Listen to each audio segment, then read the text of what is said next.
noite. É uma alegria voltar a poder dar uma palestra aqui no Centro Dom Bosco sobre um tema que para mim é muito importante, que é a vida de São José de Anchieta, orientada em certo sentido para tentar justificar por que nós acreditamos que ele deva ser o novo patrono da educação brasileira. E a questão do São José de Anchieta, ela nasce, primeiro justificando, né, então a palestra, ela nasce dentro de um contexto maior, em que ela começa basicamente com a segunda campanha de São Dom Bosco, que é a Voltem para Casa, de uma tentativa do Centro Dom Bosco de resgatar os grandes nomes do catolicismo no Brasil. Então, graças ao tamanho da crise no Brasil hoje, e que ela já perdura pelo menos por 6 ou 7 décadas de uma forma inimaginável, nós perdemos completamente a referência de grandes nomes do catolicismo no Brasil. Então, como das pessoas que frequentam aqui o Centro Dom Bosco um dia nos contou, o Centro Dom Bosco, em certo sentido, ele faz um trabalho de arqueólogo. Então, ele começa com um pincel, né, a vasculhar as poeiras da história do Brasil em busca de grandes histórias e de grandes nomes. E esses grandes nomes, essas grandes histórias, elas existem em profusão. Então, já no primeiro ano do CDB, a gente começou a levantar alguns nomes, como o padre Júlio Maria de Lombardi, o Carlos de Laet. A gente tem falado muito também sobre o cardeal Leme, sobre Dom Vital, Dom Macedo Costa, o padre Júlio Maria Redentorista, Gustavo Coção. Então, existe uma grande quantidade de católicos em que a gente deve se inspirar, e entre eles a gente vai contar algumas histórias aqui hoje, como, por exemplo, o padre Manuel da Nóbrega e o padre José de Anchieta. E o start que a gente queria dar para o padre José de Anchieta, ele foi pensado basicamente em abril de 2019. Foi quando o CDB pela primeira vez trouxe o tema. A Cris, já deputada federal, ela teve a ideia de lançar uma sessão solene sobre educação brasileira. Eu estava morando em Brasília, né? Então eu fiquei os 6 primeiros meses, basicamente em 2019 lá, 6 dos meses lá. E o combinado era que eu fosse falar sobre São José de Anchieta. A gente fez um vídeo de 20 minutos que foi para a internet, viralizou. E coincidentemente, no mesmo dia em que houve a sessão solene, por algum motivo, né, a gente imagina o motivo seja Deus, o Bolsonaro foi a público e falou que o Paulo Freire deveria deixar de ser o patrão da educação brasileira. Aquilo varreu todas os meios de comunicação, e o CDB continuou falando sobre o assunto São José de Anchieta nos dias seguintes. Por causa de toda essa movimentação na internet, uma deputada teve a ideia de propor um projeto de lei para retirar o nome do Paulo Freire como patrão da educação brasileira. O senhor Dom Bosco continuou pressionando, porque a gente entende que isso não era suficiente. O membro do CDB, Omar, chegou a fazer inclusive um artigo no CDB explicando por que não era suficiente. Então aí veio o Carlos Jordi, que por sinal é protestante, e fez um PL, um projeto de lei 3033 de 2019, propondo a substituição do nome de Paulo Freire pelo nome de São José de Anchieta como patrão da educação brasileira. E aí, bom, a gente ficou muito feliz, divulgamos isso também, e mostra que existem ainda pessoas de bom senso no Brasil, ainda que não sejam católicas, porque a gente está vendo aí um não católico reconhecendo que São José de Anchieta deve ser o novo patrão da educação brasileira. E a gente ficou muito feliz com isso, só que, como eu disse antes, a crise na igreja ela está num patamar inimaginável. Quem mais deveria defender essa proposta foi a público para defender Paulo Freire. Então, a gente teve o reitor e o vice-reitor do Santuário Nacional de Anchieta fez uma nota oficial condenando todas as iniciativas católicas de tentar tirar o Paulo Freire como patrão da educação brasileira e colocar São José de Anchieta no lugar. E a nota é tão absurda que eu até trouxe um trechinho, né, para a gente relembrar a absurdidade da nota. Mas escreveram assim 2 padres jesuítas, hein? Reconhecemos a imensa importância do legado de Paulo Freire para o Brasil e para o mundo. Tanto São José de Anchieta como Paulo Freire caminham na mesma direção. Ambos optaram por estar a serviço da educação dos marginalizados. Anchieta, com linguagem e métodos próprios do seu tempo, também foi um pedagogo do oprimido. Coitado do São José de Anchieta, né? Anchieta não pode ser proclamado patrão da educação em um momento em que a educação não parece ser prioridade na agenda do país. Eles cresceram toda a era do PT, né? É só agora que não é prioridade. Então isso é tão absurdo que eu tive uma ideia, porque eu me dei esse trabalho de ler pelo menos a obra magna do Paulo Freire, que é a Pedagogia do Oprimido. E os revolucionários falam tanto sobre a pedagogia do oprimido que você imagina encontrar algo, pelo menos minimamente, organizado. E quando eu li a primeira vez, eu tomei um susto. Porque parece um trabalho... Se você chegasse para um estudante de história de uma faculdade pública, daqueles bem que gosta de um cigarrinho, e pedisse para escrever uma obra sobre educação, talvez o cara conseguisse desenvolver algo melhor. É algo completamente sem nexo, algumas passagens são completamente inteligíveis e não tem nada de educação ali. Ele é um projeto revolucionário. E para provar que é um projeto revolucionário, como hoje existe PDF, eu até selecionei algumas palavras-chave para mostrar para vocês claramente de que educador Paulo Freire não tem nada.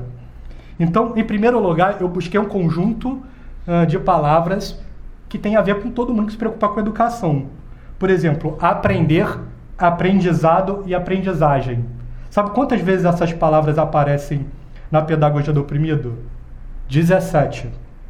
Ensinar, ensino, ensinamento, ensinamentos. Qualquer palavra que tivesse esse radical, ensinaria 9 vezes no livro inteiro. Professor ou professores, 9 vezes no livro inteiro. Escola ou escolas, 8. Aluno ou alunos, 6 ocorrências no livro inteiro. Bom, se não tem palavras que têm a ver com educação, o que tem no livro do Paulo Freire? Vamos para outros conjuntos de palavras. Dominação, 43 vezes. Liderança revolucionária, olha só. Liderança revolucionária, 53 vezes. Vai piorando, né? A gente viu que o professor aparece 9 vezes. Revolução aparece 83 vezes. Opressor, opressores, opressora ou opressoras, 244 vezes. E oprimido ou oprimidos, 250 vezes.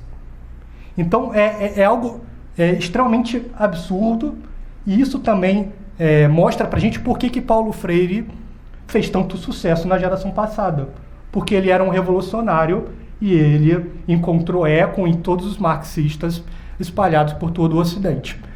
Então, no livro, por exemplo, Desconstruir o Paulo Freire, explica até porque Paulo Freire chegou a ter certa projeção mundial. Porque ele fazia parte do Conselho Mundial das Igrejas, que era um órgão influenciado pela União Soviética. Então, através do Conselho Mundial das Igrejas, aquela ideologia dele encontrou eco em todo o Ocidente. Mas de educador ele não tem nada, ele nada fez de útil para o país. E se ele nada fez de útil para o país, a grande questão que se coloca é, bom, então quem que a gente deve colocar no lugar? E aí a ideia vem, que é a proposta de São Dom Bosco, que a gente imagina que deve ser a proposta de todos os católicos, e vocês vão ver hoje que também de todas as pessoas de bem, que é a alteração desse nome pelo São José de Anchieta. Não existe um segundo nome que possa chegar perto de São José de Anchieta, e é isso que a gente vai ver hoje aqui. E para a gente justificar isso, eu queria antes colocar São José de Anchieta dentro de uma tradição maior. E aí eu quero remontar uma história do século XIII, em que um garoto grande e meio desengonçado começa a caminhar pelo mosteiro de Monte Cassino, que é o grande mosteiro símbolo da fundação da Europa, e começa a puxar os monges um por um pelas suas batinas, e a cada um deles ele vai perguntando: cuidas Deus, cuidas Deus, cuidas Deus, né? o que é Deus? O que é Deus? E ele vai perguntando isso para cada um dos monges. E esse homem que está lá no Monte Cassino já novo é São Tomás de Aquino, vai vir a se tornar São Tomás de Aquino. Ele futuramente vai estudar na Universidade de Paris, onde ele vai ser aluno de um dos homens mais brilhantes da história da humanidade, que é Santo Alberto Magno, e na Universidade de Paris, que é o maior centro universitário do mundo, no século XIII, Santo Tomás também vai vir a ser professor. E vai fazer a grande obra, que é a maior inspiração para os católicos, obviamente depois das Escrituras, que é a Suma Teológica. E depois a gente avança 3 séculos na história, só que continuando no mesmo local, na mesma Universidade de Paris. No século XVI, a Universidade de Paris ainda é a maior universidade do mundo, e dentro da Universidade de Paris, num quarto, 3 homens estão estudando efetivamente na Universidade de Paris. Um deles é católico, os outros 2 não são católicos praticantes, e esse católico é o homem que vai se tornar o Santo Inácio de Loyola. E essa história a gente já contou de forma detalhada várias vezes aqui. Eu quero me focar no quarto da Universidade de Paris, em que Inácio de Loyola ele divide os seus aposentos com Francisco Xavier e Pedro Fabro. E primeiro ele se aproxima de Pedro Fabro, começa a ter aulas com Pedro Fabro de filosofia, e ele vai, em certo sentido, ganhando a amizade de Pedro Fabro, cada vez mais, vai apresentando as verdades da fé de um modo mais sublime para Pedro Fabro, e um dia ele vai trazer Pedro Fabro para aplicar os exercícios espirituais que ele já tinha desenvolvido na caverna de Manresa. Então Pedro Fabro ele pergunta para Inácio de Loyola como que um ser humano poderia seguir um caminho reto com tantas dificuldades que ele vê na vida. E o Santo Inácio ele vai dizer, bom, pela força de vontade. E Pedro Fabro vai replicar, bom, mas como eu consigo ter força de vontade com o mundo puxando para outra direção? E aí Inácio de Loyola vai dizer, de novo, bom, aplicando os exercícios espirituais pelo treinamento. E aí Inácio de Loyola ele converte o Pedro Fabro, depois ele vai ser aluno também de Francisco Xavier, né, e numa missão muito mais complicada, porque tanto Pedro Fabro como Francisco Xavier eram grandes gênios na Universidade de Paris, de novo, a principal universidade do mundo, e Francisco Xavier era um fidalgo espanhol, era um homem muito famoso, etc., e não queria largar os bens do mundo, mas Inácio ele se flagela, reza e trabalha pela conversão de Francisco Xavier, e ao fim de 3 anos ele também consegue a conversão de Francisco Xavier. E aí, com o quarto todo convertido, a gente sabe que Inácio de Loyola vai pregar uma cruz no quarto onde eles moravam em Paris, e certos vândalos da universidade vão pichar na porta Societas Jesu, né? Sociedade de Jesus, a Companhia de Jesus. E esse nome, que também era um nome que estava na mente de Inácio de Loyola na caverna de Manresa, vai montar a principal ordem do mundo moderno, que é a Companhia de Jesus, né? Então, esse fato, ele é um fato que ele marca o início da obra civilizadora do Brasil. Por quê? Porque José de Anchieta ele vai ser um contemporâneo dos jesuítas, né? E eventualmente vai entrar na ordem jesuíta. Então, a gente sabe que a fundação da Companhia de Jesus ela é datada de 1540, oficialmente, com cerca de 10 membros. Todos os membros eles são formados ou na Universidade de Paris ou outras das universidades principais da Europa. Então, os jesuítas eles têm uma marca que talvez a gente não vai conseguir encontrar em nenhuma outra ordem da história, que pela primeira vez na história você tem uma elite em que todos os homens fundadores são homens de 6ª e 7ª morada, marcados por milagres mil, e que tinham uma vida intelectual extremamente afiada. Então isso vai fazer com que os jesuítas se espalhem por todo o Ocidente de uma forma muito acelerada, né? E vão converter, por causa dos milagres e por causa da sua sabedoria, grandes regiões do mundo para a causa da igreja de novo, rapidamente, porque a gente sabe que os jesuítas eles nascem num contexto de Revolução Protestante, que a Europa estava dividida em dois, e no contexto das grandes navegações. Então, aproveitando isso, os jesuítas são enviados para vários lugares. Por exemplo, Pedro Canísio, que é um jesuíta, ele é enviado para a Alemanha, reconverte grande parte da população para a igreja e se torna apóstolo da Alemanha. Francisco Xavier, que é um dos 3 iniciais, vai para a Índia e se torna o apóstolo das Índias, e São José de Anchieta eventualmente virá para o Brasil e se tornará, nós veremos, o apóstolo do Brasil. Então, isso é muito claro, né? Então a gente vê os jesuítas, por exemplo, vindo para o Brasil aos montes, de 1549, que é a primeira missão jesuíta, a 1600, 183 jesuítas vão vir da Europa para o Brasil. Outros 40 vão ser executados a caminho por um calvinista francês, Jacques Sorrier, e outros 12 vão ser executados por ingleses. E aí é dentro desse contexto, então, que o São José de Anchieta ele se insere, porque ele chega em 1548 em Coimbra. São José de Anchieta ele é um espanhol das Ilhas Canárias. Com 14 anos ele vai para Coimbra, 1548, então a ordem jesuíta só tinha 8 anos. Só que o crescimento da ordem jesuíta é tão espetacular que em 1548 eles já estão administrando a Universidade de Coimbra, que é a principal universidade de Portugal e também uma universidade de prestígio mundial na época. Então os pais de São José de Anchieta, sabendo disso, ele que é o terceiro de 10 filhos, é enviado para Coimbra, começa a estudar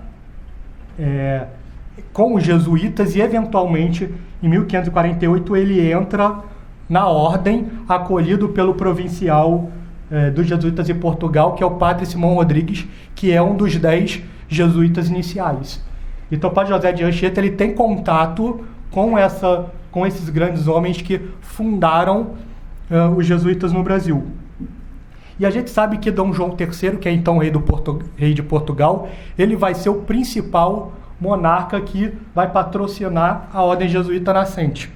De cara ele vai pedir para o Santo Padre e para o Superior Geral de Jesuítas, Santo Inácio, jesuítas para o Reino de Portugal, depois solicita jesuítas para a Índia, por isso Francisco Xavier é enviado para a Índia e eventualmente começa a solicitar também jesuítas para o Brasil. E a primeira leva dos jesuítas brasileiros chega em 1549 já, quer dizer, 9 anos após a fundação dos jesuítas, com o primeiro governador-geral, que certo sentido era como se fosse, muito mal comparando, mas para que fique claro a importância do cargo, era como se fosse um presidente na época, era alguém responsável pela administração de todo o Brasil. E o primeiro governador-geral, Tomé de Souza, ele chega em 1549 com a primeira leva de jesuítas, dentre eles o padre Manuel da Nóbrega, que virá a se tornar o primeiro provincial dos jesuítas no Brasil. E nessa janela de 60 anos, os jesuítas, então, como eu disse, vão ser enviados para o Brasil inteiro. Então, quem já foi para o sul do Brasil conhece, por exemplo, as missões jesuítas, que tem aquele filme que quem não viu deveria ver, que é The Mission, né? Que mostra a história de como os jesuítas vinham. Porque os jesuítas eles eram tão bem formados, e é preciso entender isso para entender o papel dos jesuítas na formação do Brasil, que cada jesuíta ele era como se fosse uma universidade portátil em si. 2 jesuítas de 2 em 2 entravam dentro da floresta, traziam um grupo de indígenas para si, reduziam, formavam uma cidade com esse grupo de indígenas, e num espaço curto de tempo, vários dos indígenas começavam a ler, a escrever, a aprender a pintar, a aprender a cantar, aprender a fazer grandes edifícios, grandes obras de artes, etc.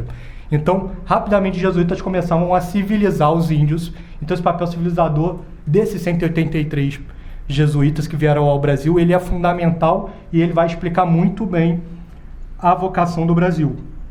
Então, em 1549 chega essa primeira leva, eles estão desenvolvendo a primeira grande capital do Brasil, que vai ser Salvador, e São José de Anchieta está na Universidade de Coimbra estudando.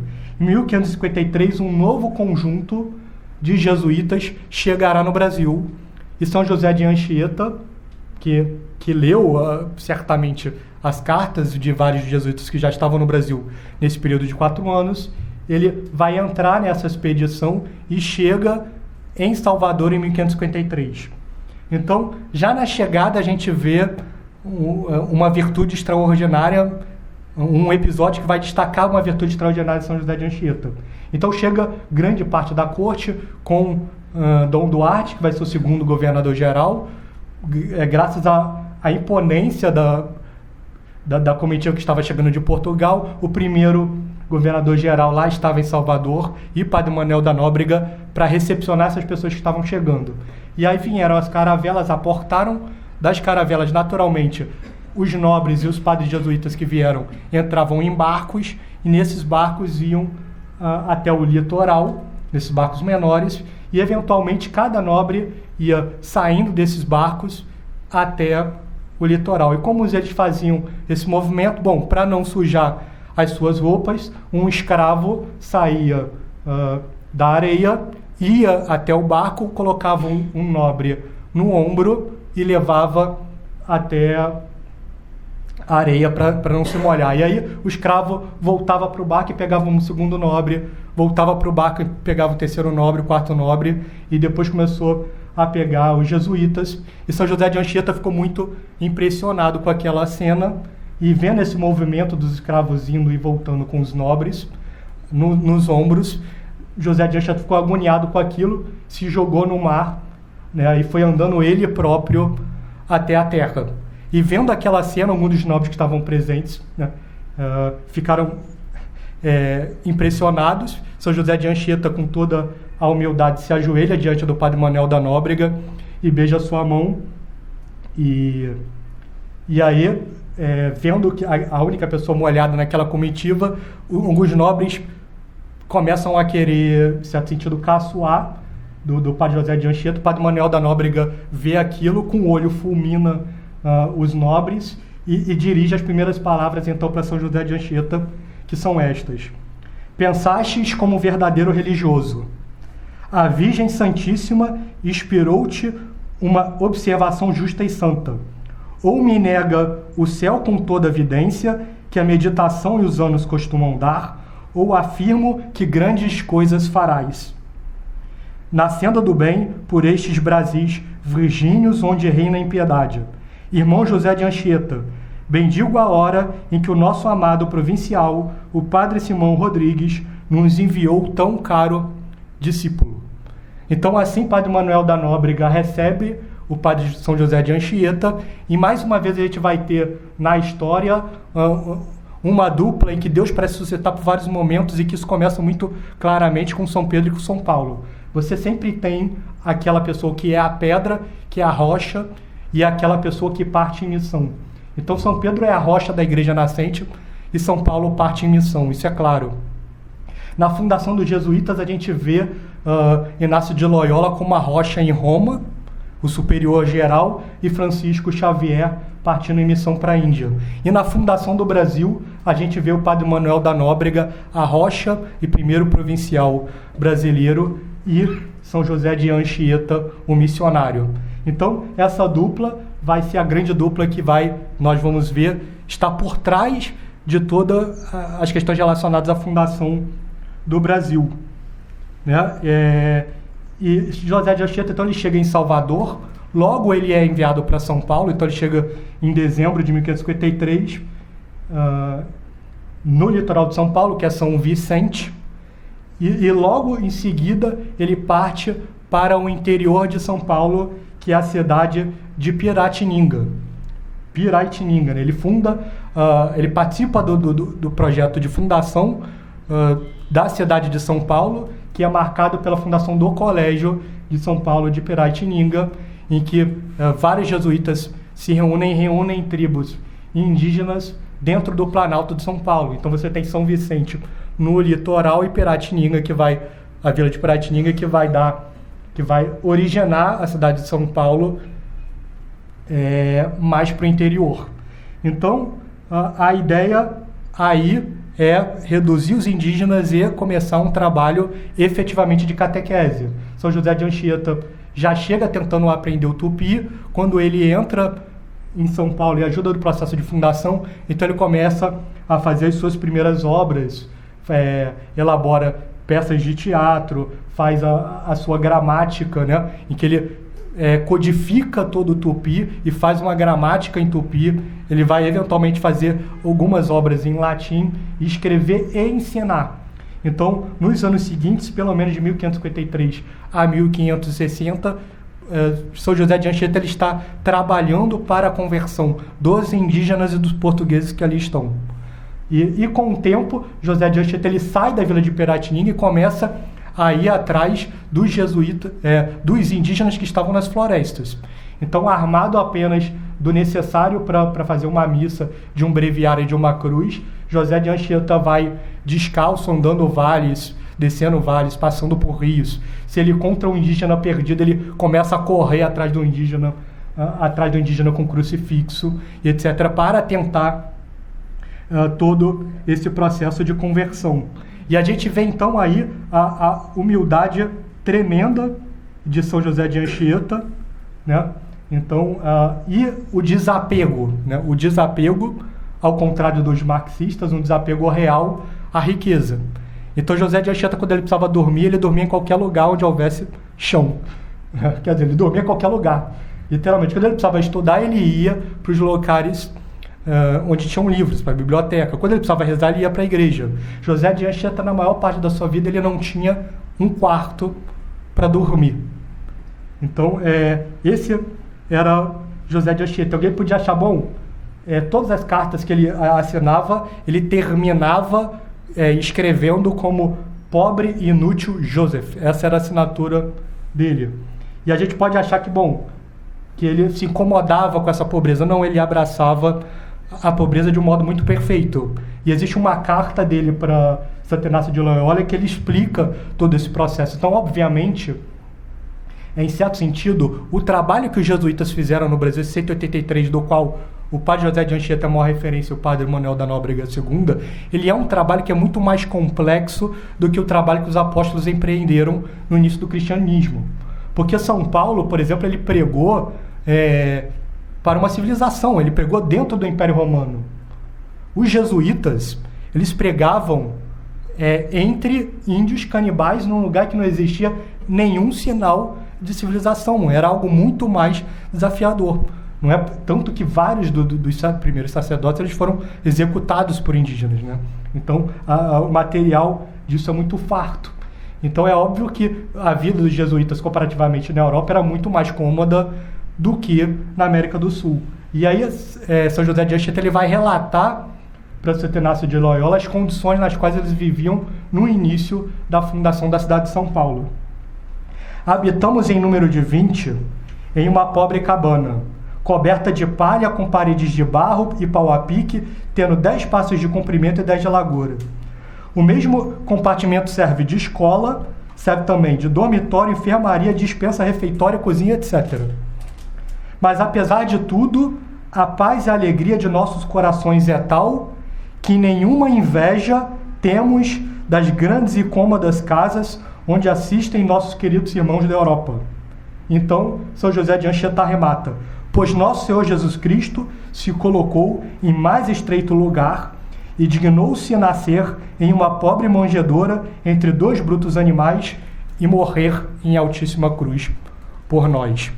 Então, São José de Anchieta que mostra virtudes heróicas, por exemplo, ao desafiar os costumes e andar da praia até a areia para escolar a mão do padre Manuel da Nóbrega. Ele mostra uma humildade tremenda, um desapego das coisas materiais e uma vontade de levar o evangelho para o próximo, que faz ele toda hora entrar nas matas atrás de índios a converter. Então, diante de uma natureza tão predisposta à causa de Cristo, Deus resolveu fazer de São José de Anchieta efetivamente um novo apóstolo, um novo São Francisco Xavier, e abundou a vida de São José de Anchieta com milagres 1000. Então, na biografia de São José de Anchieta, a gente vê São José de Anchieta ressuscitando pessoas, bilocando, profetizando, levitando em missas. Os relatos de milagres que passam pela vida de São José de Anchieta são muitíssimos.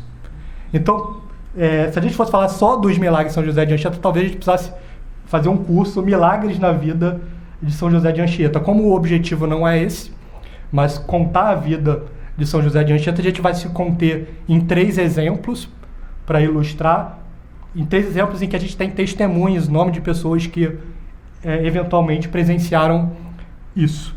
Então, o primeiro é um caso célebre que a gente tem contado aqui em outras oportunidades, e que São José de Anchieta, num desses movimentos para tentar converter índios, estava num dos rios caudalosos, com o padre Vicente Rodrigues e 2 outros índios rezando o breviário. E aí a barquinha ia andando no rio que estava movimentado, talvez por causa de chuvas torrenciais, etc.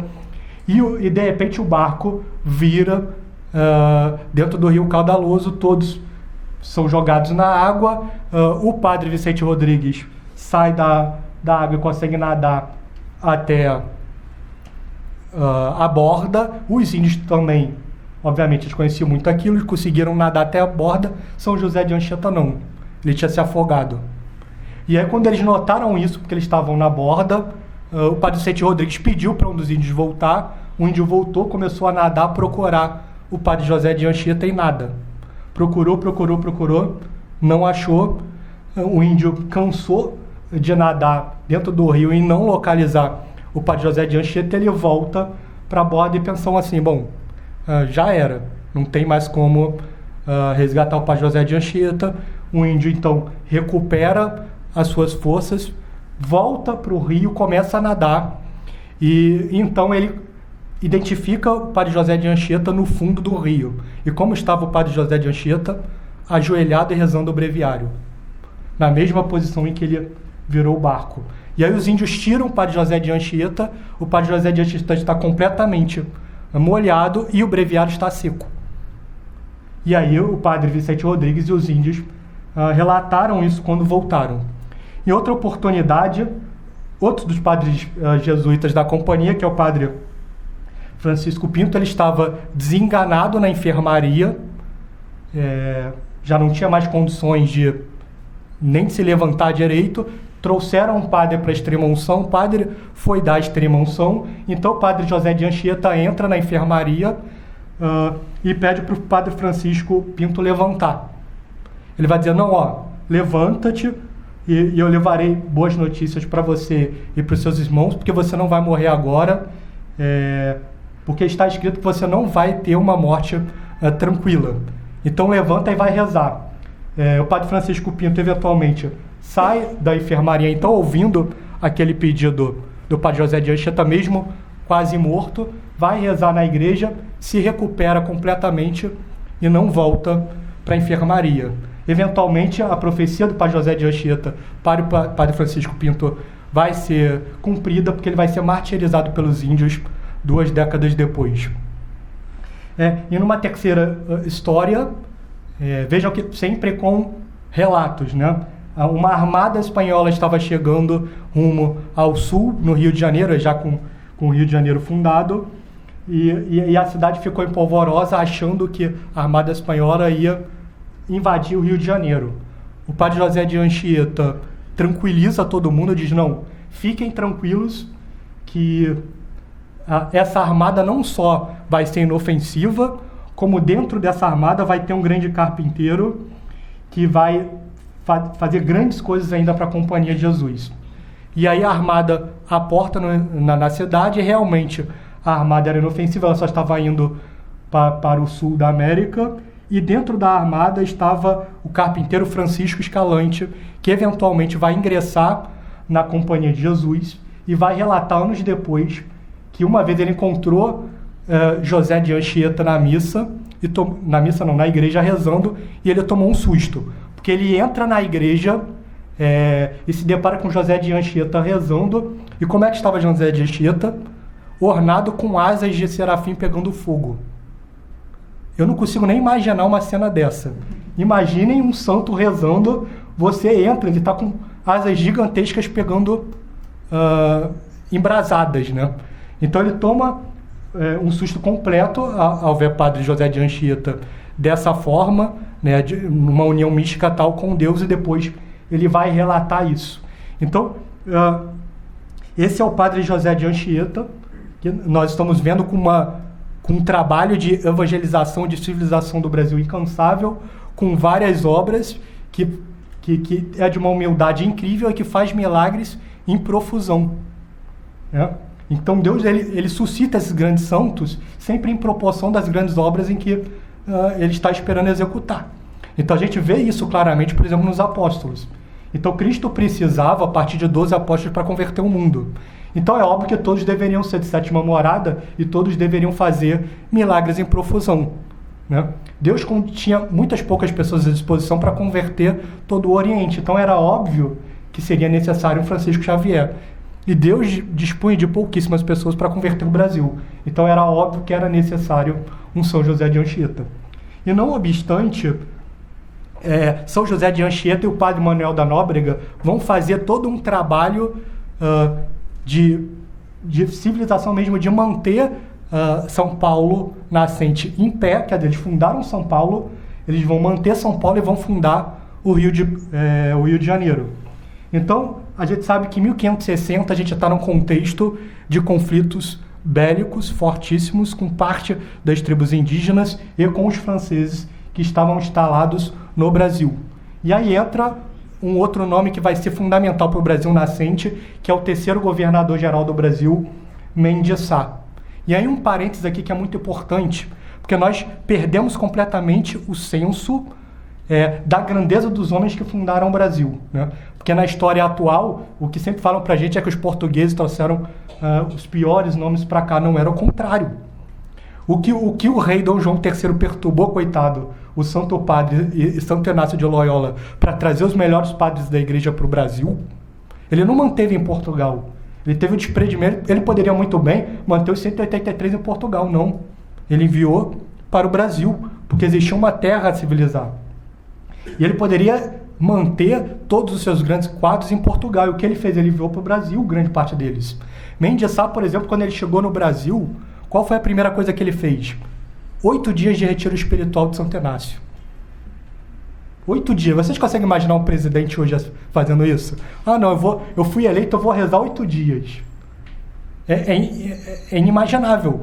8 dias de retiro espiritual, era de missa diária, de assistir a missa toda de joelhos, comungava semanalmente, tinha tanto respeito dos padres, que São José de Anchieta fez um poema para Mendes Sá.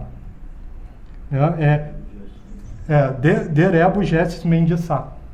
Em latim, um poema épico que existe traduzido em português, que eu recomendo que todos tentem ler. Então, isso era a grandeza do Mendes Sá. Eram grandes homens, Mendes Sá, Tomé de Souza, Dom Duarte, Estácio de Sá. E tentem sempre colocar essas coisas em perspectivas. Então, por exemplo, eu primeiro fazendo aqui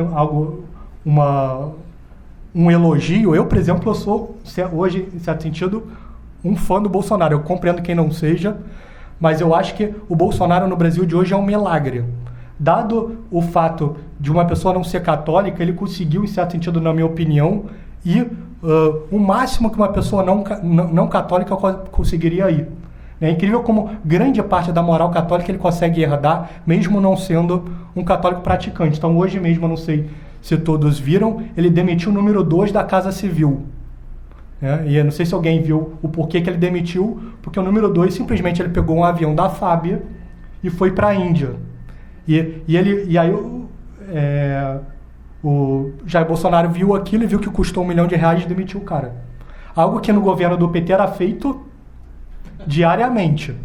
Então ele demite o número 2 da Casa Civil de forma sumária por causa óbvio, completamente justificável, mas algo que é inimaginável. Mas assim, então Jair Bolsonaro ele é um homem que ele consegue herdar grande parte da moral católica não sendo católico, isso é muito louvável. Eu não acredito que a gente consiga um presidente maior num cenário de deterioração, melhor num cenário de deterioração do Brasil hoje. Mas quando a gente coloca essas coisas em perspectiva histórica, então o Bolsonaro está aqui e o resto está aqui. Mas vamos comparar com o Mendes Sá? Então, de repente, Jair Bolsonaro, dentro desse cenário, ele não é digno de lavar os pés dos líderes políticos que fundaram o Brasil. Eram homens grandiosíssimos. E a gente precisa entender isso para entender a felicidade nossa de ter sido colonizado por Portugal e não por outra nação europeia.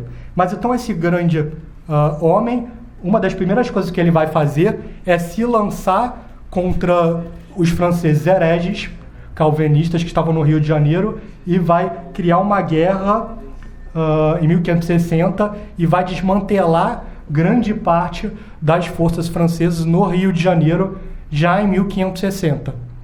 Então esse é um primeiro cenário. A gente tem alguma paz no Rio de Janeiro ali, mas isso não termina todo o cenário de perseguição no Sudeste brasileiro. Então a cidade de Piratininga vai ser muito ameaçada. Em 1562, várias tribos indígenas, porque algumas tribos eram aliadas dos franceses, outros dos portugueses, elas se reúnem numa confederação para massacrar a cidade nascente de São Paulo. Eles se reúnem e começam a marchar para tomar São Paulo. Um dos indígenas, então vejam a mão da providência sempre agindo na história. Um dos indígenas resolve, em certo sentido, trair esse grupo de milhares de indígenas marchando para São Paulo, começa a correr por dentre as matas e chega com 5 dias de antecedência para a cidade de Piratininga e avisa os jesuítas e os administradores da cidade de que estava vindo milhares de índios para tomar a cidade. E aí, dentro da fundação, vai chegar um grande homem, né, que a cidade de São Paulo é fundada, e o principal líder, porque vejam, é sempre num processo em que os jesuítas entram na floresta, reduzem a tribo indígena, que muitas vezes era nômade, para se tornar sedentária e fundam a cidade. O principal líder indígena e organizador dos indígenas que estavam na cidade de Piratininga era o Tibiriçá, que vai se tornar Martim Afonso, o nome aportuguesado dele, né? E aí Tibiriçá, ele era o grande líder, e quando as pessoas residentes da cidade de São Paulo sabem disso, Tibiriçá reúne algumas tribos e organiza a resistência na cidade de São Paulo. E aí as tribos inimigas sediam a cidade de São Paulo. O líder das tropas inimigas era o sobrinho do Tibiriçá, que era o Jaguaranha, Cão Bravo. Imagina como o cara era tranquilo, né? Cão Bravo em português. E ele chega para o Tibiriçá e faz uma oferta daquelas poderosas chefão, né? Você não... irrecusável. Então chegou, olha só, existe uma maneira muito fácil da gente resolver esse problema. Você é meu tio, a gente não quer guerra, aperta a minha mão aqui e a gente conquista a cidade. Então os portugueses na cidade de São Paulo ficam desesperados, porque se Tibiriçá apertasse a mão de Jaguaranha, era o fim do Sudeste brasileiro. Porque Piratininga ia cair, São Vicente ia cair e Rio de Janeiro nunca ia ser fundada. Se Tibiriçá apertasse a mão de Jaguaranha, provavelmente hoje o Sudeste brasileiro seria basicamente uma região de franceses calvinistas. Mas o que fez Tibiriçá? Ele resolveu não largar Cristo. Ele resolveu lutar pela fé, por aqueles jesuítas que estavam ao lado dele, por Cristo. E Tibiriçá organiza a resistência, dá combate a Jaguaranha, flechas de ambos os lados voam e decoram toda a cidade de Piratininga. Eventualmente, os indígenas da resistência conseguem matar o líder invasor e eles rechaçam, então, o ataque e São Paulo vai poder prosperar. Mas então aí a gente está em 1562. As coisas podem piorar? Em certo sentido, podem. Porque a ameaça persiste, as tribos ainda são inimigas, e a qualquer momento Piratininga pode ser novamente atacada e o Sudeste brasileiro entrar em modo extinção. E aí, o que o Manuel da Nóbrega vai fazer? Ter aquela ideia que ninguém nunca teria. Uma ideia tosca, aquela ideia que você fala, não, essa ideia não tem como dar certo. Essa ideia, obviamente, ela vai dar errada. O padre Manuel da Nóbrega chega para o São José de Anchieta e diz: José de Anchieta, eu tenho uma ideia infalível. Aí ele diga: bom, você sabe que a cidade de São Paulo ela quando eu digo São Paulo, sempre lembrem de Piratininga, ela pode ser acabada a qualquer momento. A gente teve aqui uma defesa muito efetiva de Tibiriçá. Tibiriçá, ele faz essa defesa heróica, eventualmente depois ele vai morrer e vai ser enterrado numa igreja com todas as honras católicas, etc.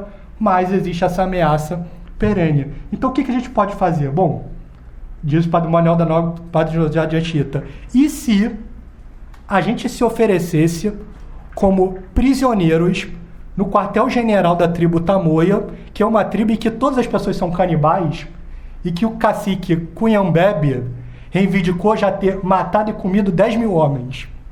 E se a gente fizesse isso? Aí o Padre José de Anchieta, vamos nessa. Então, o Padre José de Anchieta e o Padre Manuel da Nóbrega, para salvar a cidade de Piratininga, se oferecem como reféns na tribo de Peroígue.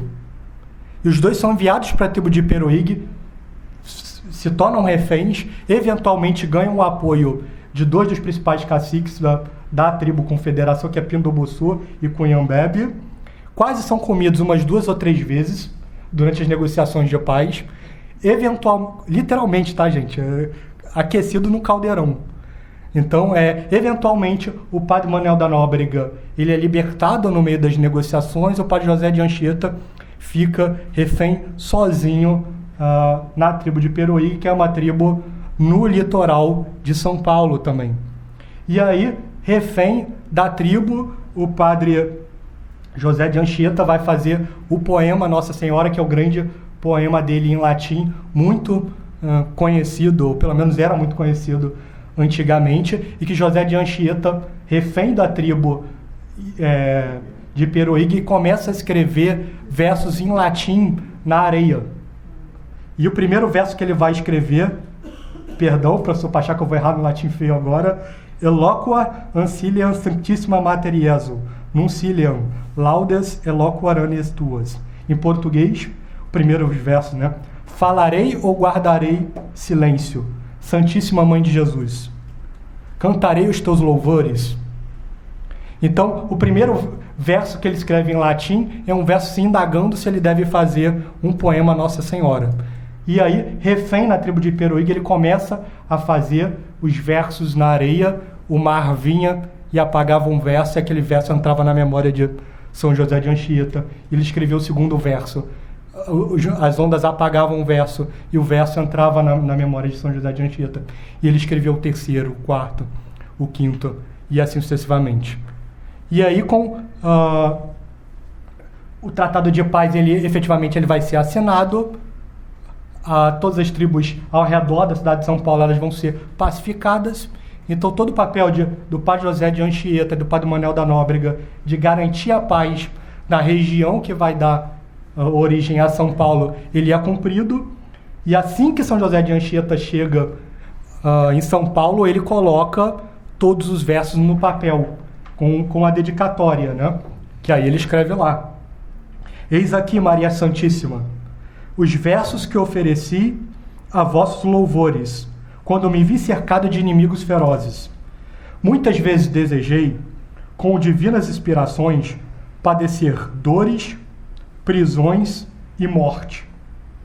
Porém, não foram admitidos os meus desejos, porque a glória tão sublime do martírio chega só para os grandes heróis. Então, assim, José de Anchieta vai dar a dedicatória do poema que ele escreveu quando refém das tribos indígenas, né? Esse é São José de Anchieta. Então, São Paulo está pacificado. Qual é a próxima missão? Bom, os franceses ainda estão no Rio de Janeiro. E aí, o que o Padre Manuel da Nóbrega vai fazer? O Estácio de Sá está, né, morando de São Vicente Piratininga também. Padre Manuel da Nóbrega, olha como os padres eram raiz, sugere para Estácio de Sá para fundar uma cidade próxima aos franceses com o objetivo de liquidar os franceses calvinistas e proteger o território de invasão de futuros hereges e efetivamente segurar o território brasileiro para a fé e para a coroa portuguesa. Então o Padre Manuel da Nóbrega começa a pressionar Estácio de Sá para essa empreitada. E num dos dias, Estácio de Sá vai responder aflituoso para o padre Manuel da Nóbrega: Padre, e que contas eu darei? E vejam que os motivos desses grandes homens, eles são sempre nobres. É aquilo que eu disse da diferença desses fundadores para os políticos de hoje. Que contas eu darei, padre? A Deus, olha, primeiro ele começa com Deus, a Deus e ao rei, se todo esse armamento que eu mobilizar pelo seu pedido, eu vier a perder. Então ele está preocupado, em primeiro lugar, com o fracasso diante de Deus, e em segundo lugar, com o fracasso diante do rei. E o padre Manuel da Nóbrega vai dizer: Senhor, tenha certeza que de tudo eu darei contas a Deus. E se for necessário, também perante ao rei eu responderei por vós. Então Estácio de Sá estava completamente amparado pelos padres jesuítas para essa missão. E ele organiza todas as forças do sudeste do Brasil para uma expedição rumo à região que virá a se tornar o Rio de Janeiro. Então, em 1º de março de 1565, essa armada, liderada por Estácio de Sá, desembarca no Rio de Janeiro e funda a cidade do Rio de Janeiro, com ameaças mil, porque a principal tribo que apoiava os portugueses era a tribo dos Terminonóis, cujo líder, alguns conhecem porque tem uma imagem em Niterói, era o Araribóia. E quando Anchieta chegou no Rio de Janeiro, a tribo de Araribóia estava indo embora, porque as provisões eram pouquíssimas, Araribóia estava completamente desanimado, mobilizando a sua tribo indígena para ir embora. José de Anchieta vê aquela cena, vai direto no Araribóia. Como assim você vai embora? A Araribóia diz: não, as provisões estão acabando, estou passando fome, estou me retirando com a minha tribo daqui. O que José de Anchieta faz? Desce a lenha lá, Dom Justino, a 10ª potência. Então, começa a dizer que a Araribóia vai pagar diante de Deus por tudo aquilo que ele estava fazendo, etc, etc, etc, apontar o dedo. A Araribóia fica meio constrangido, mas diz: olha, eu não posso fazer nada. Aí o José de Anchieta: você quer mantimentos? Ele quer. Você quer provisões? Quer.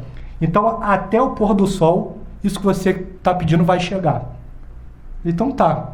E aí, no momento que o pôr do sol bateu, e eles começaram a se mobilizar, não deu, chegou uma armada de Salvador trazendo os mantimentos e as demais provisões. Todos os índios ficam admirados com aquilo, se colocam de joelhos diante de São José de Anchieta e integram essa aliança que vai defender o Rio de Janeiro nascente. Então, o Rio de Janeiro nascente, basicamente, ele começa a se sustentar com base nos brasileiros, nos portugueses que vieram da região de São Paulo e nas tribos lideradas por Araribóia. Só que a pressão dos franceses das tribos inimigas na região do Rio de Janeiro era fortíssima. A cidade do Rio de Janeiro sofria muito com assédios. Nesse meio termo, José de Anchieta ele vai para Salvador. Então lembrem-se que em 1549 Tomé de Souza chegava em Salvador. Salvador era a grande capital do Brasil, era o principal polo desenvolvido. Então você tinha Salvador, que era a grande capital do Brasil, e esses polos nascentes na região sudeste, como Piratininga, São Vicente e Rio de Janeiro. Salvador era a grande capital do Brasil, era onde tinha o único bispo do Brasil, Dom Pedro Leitão. José de Anchieta vai para Salvador, ele é consagrado padre lá, e vai com a missão de trazer Mendes de Sá para o Rio de Janeiro para fazer um segundo e definitivo ataque contra as forças francesas. Isso acontece 2 anos depois. Mendes de Sá chega com José de Anchieta em uma armada para assediar a cidade, para assediar as posições francesas na cidade do Rio de Janeiro. Então, de repente, a gente vai ter uma tríplice aliança do bem aí. De um lado, a Armada do Sul do Brasil, liderada por Estácio de Sá. De outro, a Armada do Nordeste do Brasil, liderada por Mendes de Sá. E de um terceiro ponto, as tribos indígenas lideradas por Araribóia. E Mendes de Sá já chega sem piedade. Mal chegou nas primeiras semanas, ele já faz o primeiro ataque, que é na região onde hoje é o Outeiro da Glória. Então, o Outeiro da Glória, onde existe aquela igreja ali onde às vezes tem missa no rito tradicional, era onde estava uma das trincheiras francesas. Há um primeiro ataque ali, as posições francesas no Outeiro da Glória são destruídas e logo em seguida a Tríplice Aliança Católica se dirige para atacar a grande posição francesa, onde hoje é a Ilha do Governador. Essa batalha é ainda mais sangrenta e no meio dessa batalha, Estácio de Sá, que é o homem que fundou o Rio de Janeiro, que sofreu sozinho os 2 anos, no meio da sua batalha, que ia consagrá-lo como o grande nome do Rio de Janeiro e que ia trazer paz para todo o Rio, para toda a cidade, no meio dessa batalha ele leva uma flechada dos indígenas na cabeça.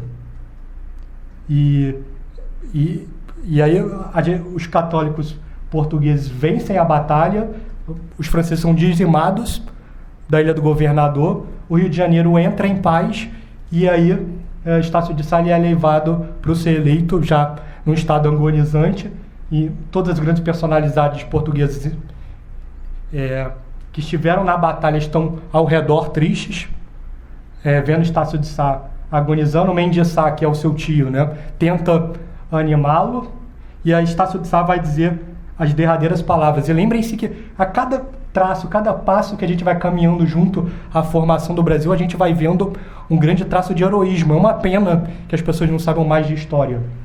Porque talvez o processo de fundação do Brasil ele seja mais glorioso e mais bonito do que qualquer outra nação no mundo. Os Estados Unidos ele foi fundado por interesses materiais. No Brasil, a todo momento, sai um grande herói. A gente vê o padre José de Anchieta, o padre Manuel da Nóbrega. A gente vê o Tibiriçá lutando contra os seus irmãos carnais pela pátria celeste. E agora a gente vê Estácio de Sá agonizando no leito de morte. Arrependido, porque ele está perdendo todas as suas posses terrenas, não. O que ele vai dizer para o seu tio? Senhor meu tio, não há lugar para lamentações. O que é a vida, olha, um nobre dizendo isso, hein? O que é a vida deste pobre soldado quando os exércitos festejam uma vitória memorável?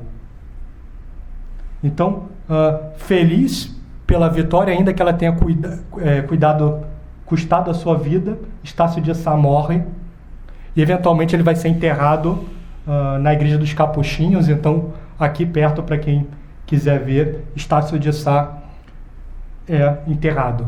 Então, com isso, os jesuítas, os portugueses e as tribos amigas conseguem romper com todas as ameaças na região sudeste do Brasil inteira, né? Primeiro, construindo a paz com as tribos inimigas em São Paulo, fundando São Paulo, construindo a paz com as tribos inimigas em São Paulo e livrando o Rio de Janeiro dos hereges franceses. E com todo o Sudeste estabilizado, os próximos anos vão ser relativamente mais tranquilos. São José de Anchieta vai vir a governar a Casa de Jesuítas em São Vicente entre 1569 e 1576.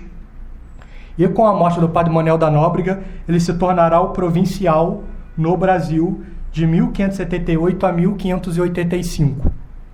E no fim da sua vida, ele vai passar os seus últimos dias numa vila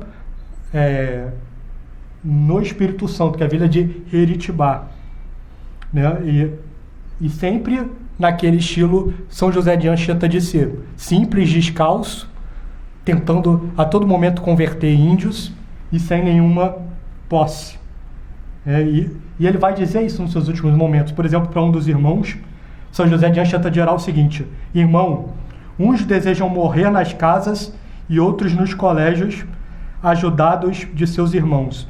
Mas eu vos digo que não há coisa melhor do que morrer num atoleiro destes por obediência e pelo bem das almas. E no seu último dia de vida, São José de Anchieta continua na busca de converter pessoas. Então ele é surpreendido na sua vila, rezando por um jovem aimoré. O seu pai, que estava cortando uma grande árvore de ipê, tinha acabado de cortar a árvore e a árvore tinha caído sobre uma das suas pernas, esmagando-a. O pai do pequeno índio estava com a perna completamente avariada, morrendo de dor, e o pequeno índio saiu desesperado, indo ao encontro do padre José de Anchieta que estava rezando. O menino conta a história e o padre José de Anchieta, já com a saúde muito cambaleante, segue o menino rumo à aldeia em que o seu pai se encontrava. E o padre José de Anchieta, perdendo as suas forças, começa a andar. Em certo momento ele cai. Ele cai a sua primeira vez, o báculo que estava apoiando cai no chão, o menino assustado tenta levantar. O padre José de Anchieta vai responder: não diz nada, não é nada, vamos meu filho, que a caminhada é enorme. E o padre José apenas ensaiou os primeiros passos. Então José de Anchieta, indo para a aldeia, começou a perceber que ele estava nos seus últimos momentos de vida, a sua saúde fraquejando cada vez mais, cambaleando cada vez mais. Estava na hora de José de Anchieta andar rumo ao Calvário. E ele vai andando com o menino começa a perceber isso. O menino Aimoré, em certo momento, começa a ficar com os olhos de lágrima, cheios de lágrima, e leva São José de Anchieta até a oca onde o pai dele estava. E o pai viu, José de Anchieta viu então o pai com a perna completamente avariada, chorando de dor. José de Anchieta pega um pano, cobre a perna do pai e diz: olha, fique tranquilo que a partir desse momento a sua perna vai sarar e vai acabar a dor. E ele tira o pano e a perna do índio pai está completamente sarada. E aí todos ficam presentes ali na oca, completamente surpresos com aquela cena, e Padre José de Anchieta então faz o seu caminho de volta rumo a Eritibá, cada vez mais lento, até que ele desaba na floresta e desmaia. Pegam o corpo de José de Anchieta, levam para Eritibá, e ele só tem o tempo de abrir os olhos e se despedir, então vir a falecer com 64 anos de idade, incompletos. Então José de Anchieta morre e sinais de milagres, que são sempre assinaturas de Deus na história, né, mostrando onde ele está, continuam nos anos subsequentes. Então vejam o tamanho do empreendimento de José de Anchieta, que tem, desde o início, que tem completamente a ver com o processo de fundação do Brasil. Então, diante disso, quando a gente compara com Paulo Freire, agora eu acho que fica muito mais claro do tamanho da justiça e quanto realmente revolta que a gente tenha Paulo Freire, aquele revolucionário, como patrono da educação brasileira. Então a gente tem, de um lado, um revolucionário que adapta a ideologia marxista para um pretenso projeto de pedagogia, né? E do outro a gente tem um homem que fundou o Brasil. Então eu diria que assim como existem várias ladainhas, né? A ladainha de São José, a ladainha que a gente reza aqui para Nossa Senhora todo dia antes das aulas, São José de Anchieta, em certo sentido, ele merecia uma ladainha de títulos, né? Assim como tem várias invocações a Nossa Senhora na ladainha, José de Anchieta, ele não é só o apóstolo do Brasil, ele é também o fundador do Brasil.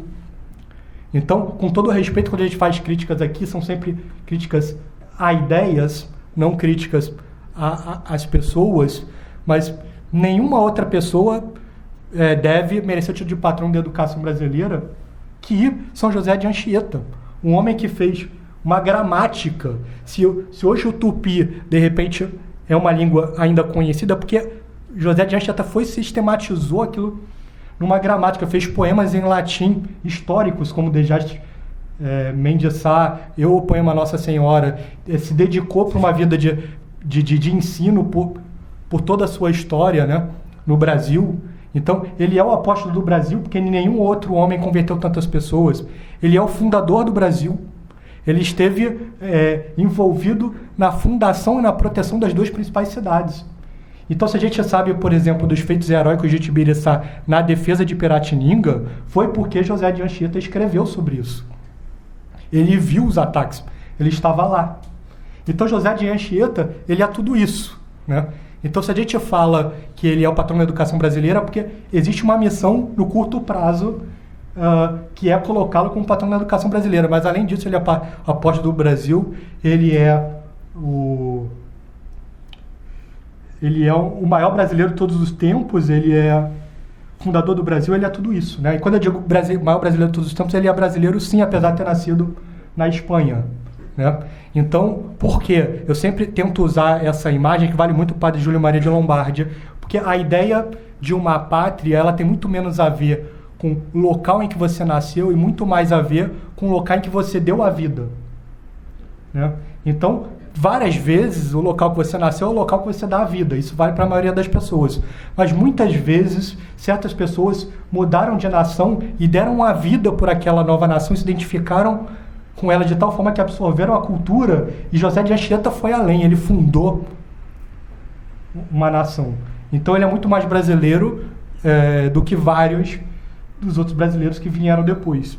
Então, além disso, o padre José de Anchieta é também o maior brasileiro de todos os tempos. E marcou a fundação, esses 183 jesuítas iniciais marcaram tanto o Brasil que ser brasileiro se tornou sinônimo de ser católico. Então, quando a gente pega, por exemplo, uma das maiores obras do Brasil, que é a Casa Grande Senzala, do Gilberto Freire, ele fala isso a todo tempo.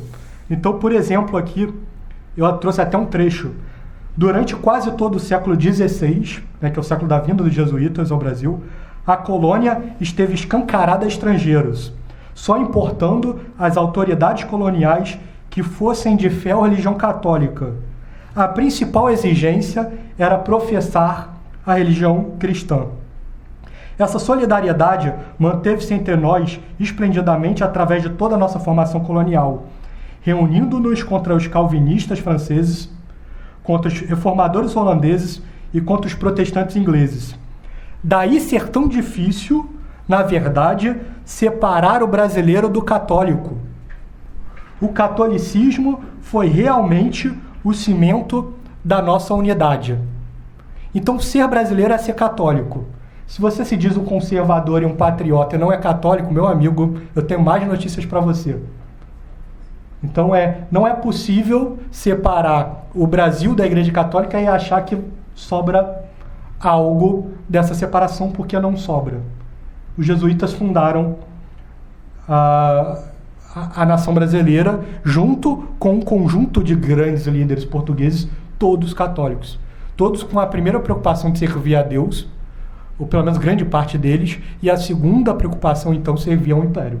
Sempre aspirações muito mais nobres, né? Porque quando a gente compara com os líderes hoje, a aspiração é sempre servir primeiro ao seu bolso, segundo ao seu bolso e terceiro ao seu bolso, né?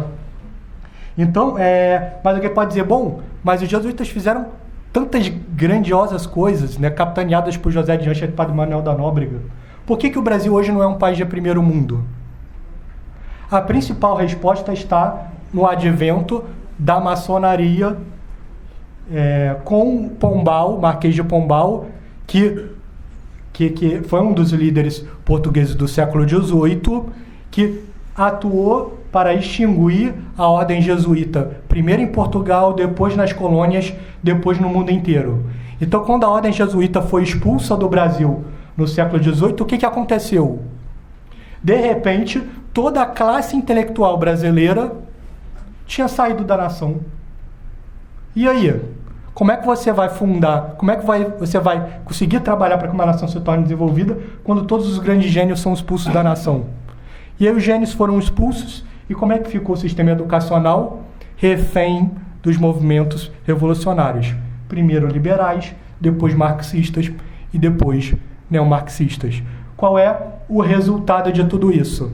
Bom, Dom Boaventura Compleborg, ele resume isso de um modo magistral. Ele vai dizer, olha, que as gerações que hoje dirigem o Brasil nos levaram a um desastre intelectual, cultural, político e econômico. Uma gente ávida de sensação e prazeres, é óbvio, porque se a educação não é mais para o céu, ela vai ser para onde? Onde está o tesouro, aí está o meu coração, diz as Escrituras.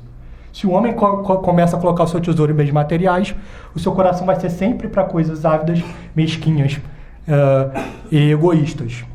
Então, é uma cultura que a liderança intelectual hoje fomenta, que não conhece o seu passado e desrespeita as tradições. Abomina a existência da família, geração sem fé, educação e princípios. Eis os frutos da educação vigente entre nós.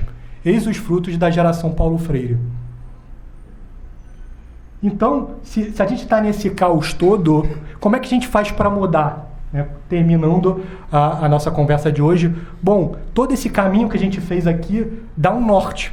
Se a gente está nesse caos todo, como é que a gente faz para mudar? Bom, em primeiro lugar, nós vimos brevemente que São Bento construiu a Europa, né, através do Monte Cassino, do mosteiro do Monte Cassino e de vários outros mosteiros, e é nesse mosteiro que São Tomás vem, né? O próprio São Tomás que vai para a Universidade de Paris, que vai ser a grande universidade em que os principais jesuítas vão fundar, e que toda essa tradição intelectual, e que na filosofia e na teologia vão se inspirar em Aristóteles e São Tomás de Aquino, vai ser construída. Então nós vimos que o Brasil ele é um caudatário de toda essa tradição que começa, obviamente, com Cristo, passa por São Bento, por Santo Tomás, por todos os jesuítas, e então os jesuítas que vieram ao Brasil, Padre Manuel da Nóbrega e Padre José de Anchieta. Nós precisamos de novos Santo Tomases, se nós quisermos reconstruir a nação, nós precisamos de novos jesuítas, novos Santo Inácio, novos São José de Anchieta e novos Padre Manuel da Nóbrega. E viva Cristo Rei!